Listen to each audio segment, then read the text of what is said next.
নাস ইত্তাকু রাব্বাকুম, হে মানুষেরা তোমরা তোমাদের রবকে ভয় করো, কারণ কিয়ামতের দিনের যে ঝাঁকুনিটা হবে, কিয়ামতের দিনের যে ভূমিকম্পটা হবে, এটার ভয়াবহতা হবে খুবই মারাত্মক।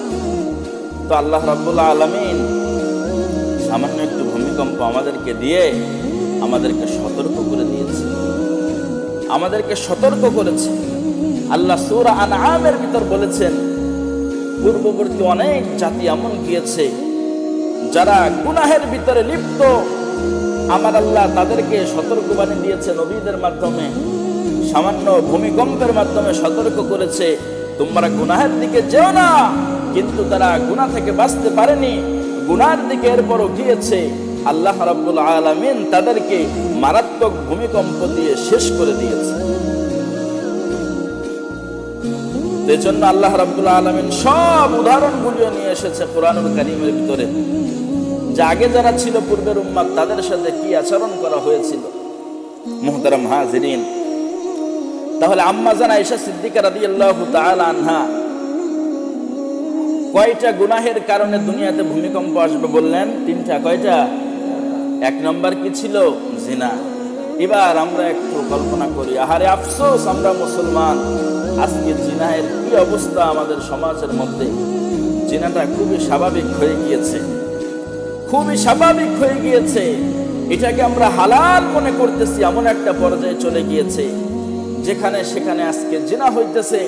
পতিতালয়ের তো অভাব নাই, পরকীয়ার মাধ্যমে কত জিনা হইতেছে। এগুলার জবাব তো আল্লাহর কাছে দিতে হবে। কিন্তু দুনিয়াতে যখন এভাবে চলতে থাকবে ধারাবাহিকভাবে অনেক বেশি, আল্লাহ আমাদেরকে সতর্ক করতেছে, আমরা সতর্ক হচ্ছি না। আল্লাহ চাইলে তো এরপরে মারাত্মক ভূমিকম্প দিয়ে আমাদেরকে শেষ করে দিতে পারেন, ঠিক কিনা বলেন?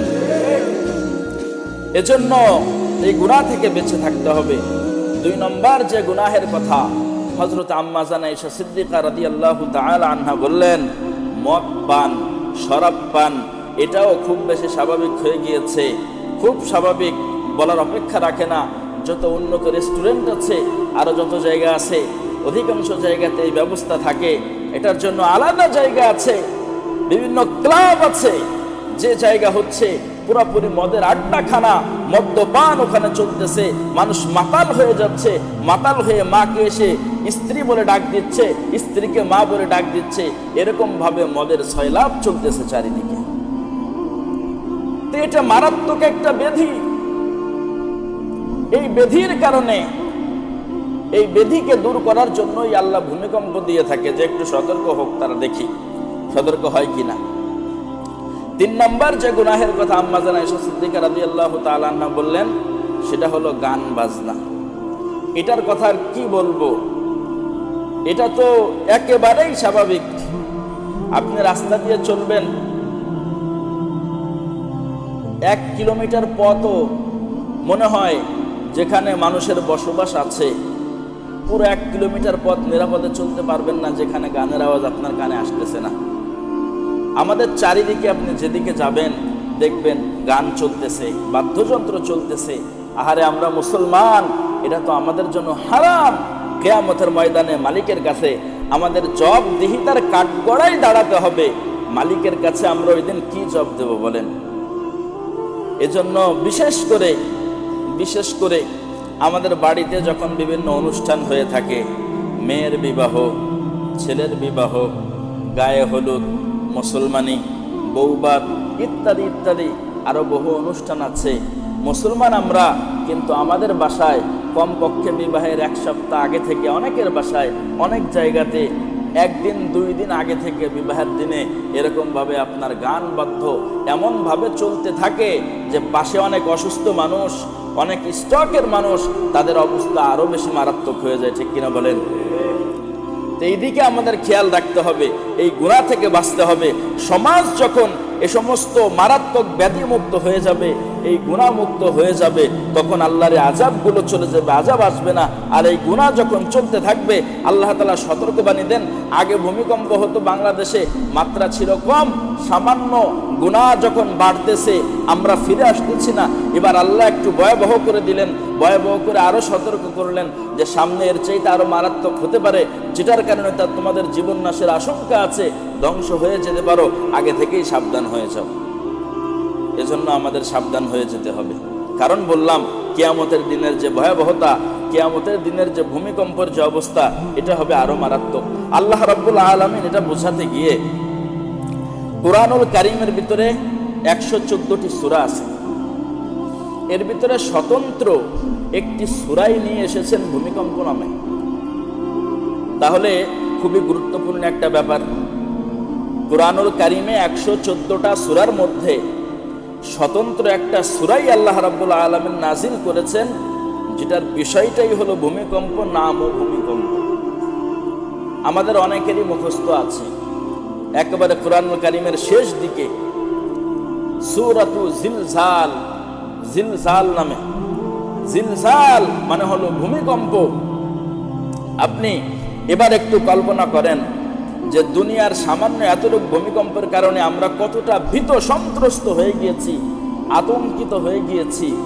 আর যখন কিয়ামতের দিনের ঝালঝালা শুরু হবে, আল্লাহ বলে ইদা জুলজিলাতিল আরদু জিলজালাহা ওয়া আখরাজাতিল আরদু আথকালাহা ওয়া ক্বালাল ইনসানু মা লাহা ইয়াওমাইযিন তুহাদ্দিসু আখবারাহা বিআন্না রাব্বাকা আওহা লাহা ইয়াওমাইযিন ইয়াসদুরুন নাসু আশতাতান লিয়ারাউ আ'মালাহুম ফামান ইয়া'মাল মিথকালা যাররাতিন খায়রান ইয়ারাহ ওয়া মান ইয়া'মাল মিথকালা যাররাতিন শাররান ইয়ারাহ। মালিক বলে ইযা জুলজিলাতিল আরদু জিলজালাহা ওয়া আখরাজাতিল আরদু আথকালাহা ওয়া ক্বালাল ইনসানু মা লাহা ইযা জুলজিলাতিল আরদু জিলজালাহা, যখন জমিনটা পুরোপুরিভাবে ভূমিকম্প সৃষ্টি করবে।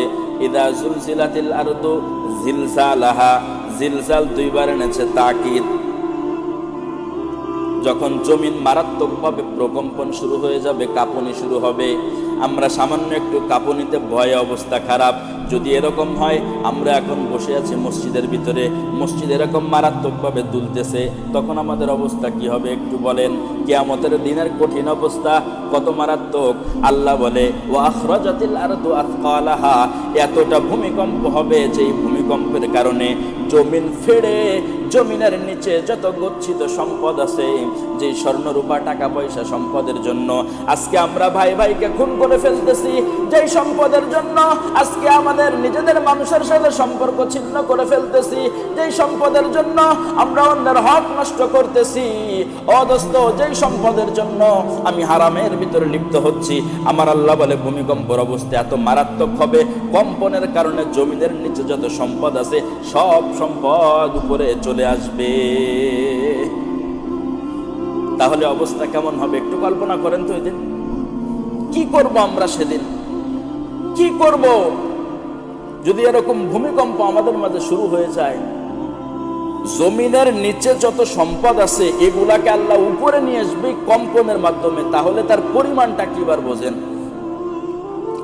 আপনার পানিতে যখন জলোচ্ছ্বাস হয় তখন কত বেশি দুলতে থাকে পানি, কি পরিমাণ ঢেউ হয়, কি তরঙ্গমালা চলতে থাকে, কত নিচে থাকে মাছ, সেই মাছগুলো উপরে চলে আসে তরঙ্গের সাথে, ঢেউয়ের সাথে অনেক দূরে চলে আসে। আর এটা তো হচ্ছে ভাসমান জিনিস, সহজ। আর জমিন এটা তো মাটি, কত ওজন, এইটা যখন দুলবে এর নিচে যেটা আছে এটা বের হয়ে আসবে সম্পদগুলো উপরে, তাহলে এটা কত ভয়ঙ্কর হবে একটু কল্পনা করেন। এজন্য তো আল্লাহ বলছে যে সেদিন মা তার সন্তানকে কত আদর করে এটার কোনো খবর থাকবে না, দৌড়াইতে থাকবে। ওয়াকালাল ইনসানু মা লাহা, মানুষেরা ওই দিন আফসোস করে শুধুমাত্র বলবে কি হলো, কি হলো, কি হলো। ইয়াউমাইযিন তুহাদ্দিসু আখবারাহা, ওইটা এমন একটা দিন হবে, ইয়াউমাইযিন তুহাদ্দিসু আখবারাহা, যেদিন সমস্ত সংবাদগুলি আমরা কি কি কাজ করেছি, কি কি অপকর্ম করেছি, কি কি ভালো কাজ করেছি, সমস্ত মানুষের সামনে প্রকাশ করে দেওয়া হবে। বিআন্না রাব্বাকা আওহা লাহা ইয়াওমাইযিন ইয়াসদুরুন নাসু আশতাতান লিয়ারাউ আ'মালাহুম। ওই দিনটা এমন হবে, প্রত্যেকটা মানুষ দুনিয়াতে আজকে যে গুনাহ করতেছো ভাই, দুনিয়াতে আজকে নফসের ধোঁকায় পড়ে, শয়তানের ধোঁকায় পড়ে, সামান্য একটু সম্পদের কারণে, ক্ষমতার কারণে আজকে যে গুনাহের ভিতরে তুমি লিপ্ত হচ্ছ, ওই দিন তোমার যে আমলনামাটা থাকবে, এই আমলনামা আমার আল্লাহ বলে হাতে চলে আসবে। প্রত্যেকটা মানুষ সেদিন দেখতে পাবে কি কি গুনাহের কারণে সে আজকে কঠিন অবস্থার সম্মুখীন হয়েছে, কোন কোন বদ আমলের কারণে সে আজকে কঠিন এই অবস্থার সম্মুখীন হয়েছে। فَمَن يَعْمَلْ مِثْقَالَ ذَرَّةٍ خَيْرًا يَرَهُ وَمَن يَعْمَلْ مِثْقَالَ ذَرَّةٍ شَرًّا يَرَهُ। আমার আল্লাহ বলে ওই দিনটা এমন দিন হবে, এই দুনিয়াতে যেই মানুষ সামান্য একটু গুনাহের কাজ করেছে, সামান্য অল্প একটু, কিয়ামতের ময়দানে ওইটার ফলাফল তাকে দেওয়া হবে। সামান্য গুনাহের যে ফলাফল সেদিন সে সচক্ষে দেখবে। আবার যেই বান্দা দুনিয়াতে সামান্য একটু ভালো কাজ করেছে, আল্লাহ বলে ওই দিন সে তার ভালো কাজের যে ফলাফল এটা দেখতে পাবে। আপনি একবার সুবহানাল্লাহ বলেছেন, একবার আলহামদুলিল্লাহ বলেছেন, একবার আল্লাহু আকবার বলেছেন, এই সুবহানাল্লাহ এবং আলহামদুলিল্লাহ, আল্লাহু আকবার যে বলেছেন, এটার নেকিও আপনার সামনে ওই দিন হাজির হয়ে যাবে। আপনি আল্লাহর ঘরে একটা টাকা দান করেছিলেন, এটাও আপনার সামনে ওই দিন হাজির হয়ে যাবে। আপনি সামান্য একটু গুনাহের কাজ করেছিলেন, কাউকে একটু গালি দিয়েছিলেন, কারো হক নষ্ট করেছিলেন, যে কোনোভাবে এমন কিছু করেছিলেন আপনার মনেও নাই, এতটা তুচ্ছ ছিল, কিয়ামতের ময়দানে লা ইউগাদিরু সাগীরাতাও ওয়ালা কাবীরাতান ইল্লা আহসাহা, আমলনামাটা এমন এক আমলনামা আমার মালিক সংরক্ষণ করে রেখেছে। আমার মালিকের কাছে এমন একটা আমলনামা আছে যে আমলনামা সামান্য থেকে সামান্য এবং যত বড় হোক না কেন একটা কাজের ফলাফল ছাড় দিবে না, সব ওই দিন আমাদের সামনে চলে আসবে। এজন্য দুনিয়াতে আল্লাহ বলেছে ইয়া আইয়ুহান নাসু তাকু রাব্বাকুম, ওই মালিককে, তোমাদের যে রব তাকে ভয় করো, প্রভুকে তোমরা ভয় করো, ভয় সমস্ত গুনাহ থেকে বেঁচে থাকো। এখন এই যে ভূমিকম্পটা হয়ে গেল, আমাদের করণীয় কি? কিছু করণীয় আছে যাতে করে আল্লাহ রাব্বুল আলামিন আগামী থেকে আমাদেরকে হেফাজত করে, সামনে থেকে এমন কিছু না হয়, আমরা যেন হেফাজতে থাকি, এটার জন্য কিছু করণীয় আছে। প্রথম করণীয়, যে সমস্ত গুনাহের কারণে ভূমিকম্প আসবে এগুলা পুরোপুরি ছেড়ে দিতে হবে। দ্বিতীয় কথা, সমস্ত গুনাহই বর্জন করতে হবে, সমস্ত গুনাহই বর্জন করতে হবে, ছোট হোক বড় হোক সব বর্জন করতে হবে। আগুন মনে করেন ছোট, সামান্য একটু আগুন, এজন্য আপনি কি সেটাকে বন্ধ না করে না নিভাই কি রেখে দিবেন? ওই ছোট আগুন থেকেই তো মারাত্মক অবস্থা ধারণ করবে। সব কিছু ছোট ছোট করে জ্বলতে জ্বলতে পুরো এলাকা পুরো সারখার হয়ে যেতে পারে। বিভিন্ন সময় আমরা দেখেছি পাটের গুদাম পুড়ে যায়, কারণ কি? বলে সিগারেট খেয়ে কেউ একজন ফেলেছিল ভিতরে। এমন হয়েছে কিনা বলেন? আমাদের এলাকাতে এমন হয়েছে, পাটের গুদাম পুরো শেষ হয়ে গিয়েছে সিগারেটের আগুনে। ছোট সাপ, এটার বিষ আরো বেশি। এজন্য গুনাহ যতই ছোট হোক না কেন এটাকে পরিত্যাগ করতে হবে। 2 নম্বর যে কাজ আমাদের করণীয়, একটা হলো গুনাহকে পরিত্যাগ করা, গুনাহ থেকে বেঁচে থাকা, সব গুনাহকে ছেড়ে দেওয়া। আর এরপরে পাশাপাশি আমাদের তওবা করতে হবে, সমস্ত গুনাহ থেকে আল্লাহর দিকে ফিরে আসতে হবে, তওবা করতে হবে যে আল্লাহ গুনাহ কোনোদিন করব না। অনুশোচনা বোধ করতে হবে ভিতরে যে যেটা হয়েছে এটার জন্য মাপ চেয়ে আল্লাহ আর কখনো করব না, আপনি আমাদেরকে ক্ষমা করে দিন। আগত যত বিপদ আছে, সামনে যত বিপদ আছে, এই সবগুলো থেকে আপনি আমাদেরকে হেফাজত করেন। এবং কিছু নফল সালাত আদায় করতে হবে, নফল নামাজ পড়তে হবে, নফল নামাজ আদায় করতে হবে, নফল কিছু সাদকা করতে হবে, নফল কিছু রোজা রাখতে হবে। এরকম নফল যত ইবাদত আছে এগুলি করতে হবে। এগুলির মাধ্যমে, নফলের মাধ্যমে মানুষের মর্যাদা বাড়ে, আল্লাহ রাব্বুল আলামিন খুশি হয়ে যান।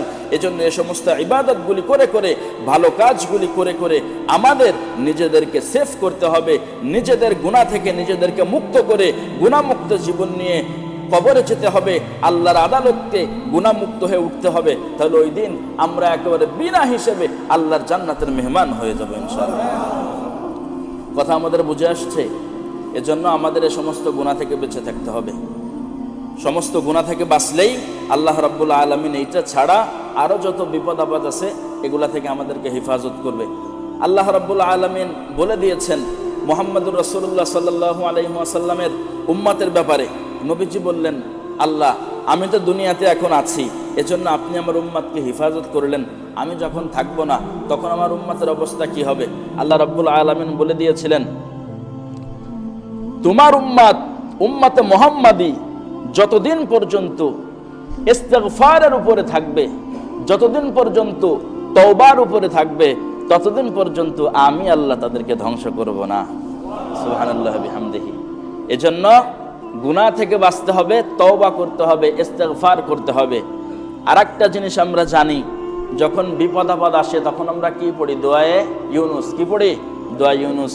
বিপদ আপদ যখন আমরা দেখব, লা ইলাহা ইল্লা আনতা সুবহানাকা ইন্নী কুনতু মিনাজ জালিমিন, এটা বেশি বেশি পড়বো। আল্লাহর নবী ইউনুস আলাইহিস সালাতু ওয়াস সালাম এটার মাধ্যমে মুক্তি পেয়েছেন। ঠিক আছে? আল্লাহ রাব্বুল আলামিন আমাদের সকলকে সব ধরনের গুনাহ থেকে বেঁচে থাকার তৌফিক দান করুক।